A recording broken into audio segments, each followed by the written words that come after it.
The new Drummer Boy comic is the worst anti-gay propaganda I've seen in a long, long time.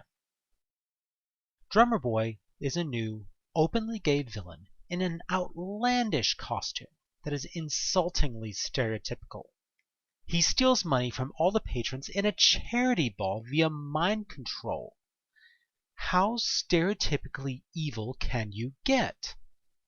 He's then confronted by Pied Piper, an openly gay hero who was formerly part of Flash's Rogues Gallery. Of course they automatically know each other.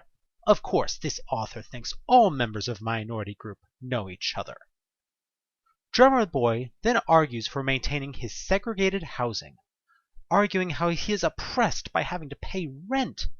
This shows the author's prejudice, thinking that all homosexuals are entitled millennials who feel they are owed whatever they want for free.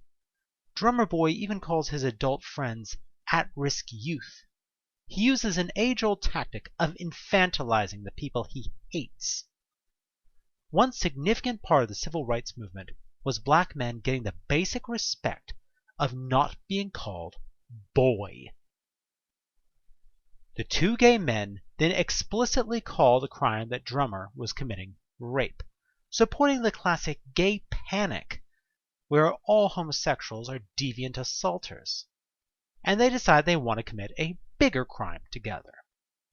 They then go to the landlord and give him a literal offer he can't refuse to sell a sizable chunk of his property to Piper for what we are assured is a generous offer. But this is obvious code for an insultingly small amount. Please note, this landlord was shown earlier directly interacting with his tenants.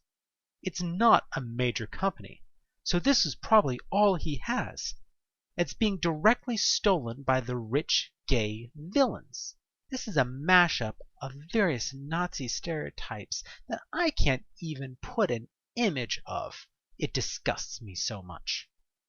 Then, since this is being done for political gain, this also makes these minorities terrorists.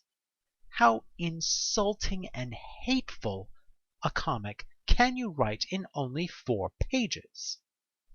Now, the twist? This was part of the DC Pride anthology, written by Sina Grace, an openly gay man. Somehow, he genuinely believes that he made a story that celebrates homosexuality and is something to be proud of, while participating in some of the most openly and explicitly hateful stereotypes I have ever seen. I'm serious. This could have been written by a Klansman, and I wouldn't have blinked. I have no idea how this story got approved, much less published. The title alone would be enough to make me absolutely reject it.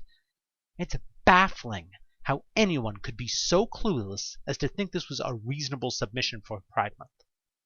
Shame on you, Mr. Grace, for writing this. And shame on DC Comics for publishing it. Thanks for listening, y'all.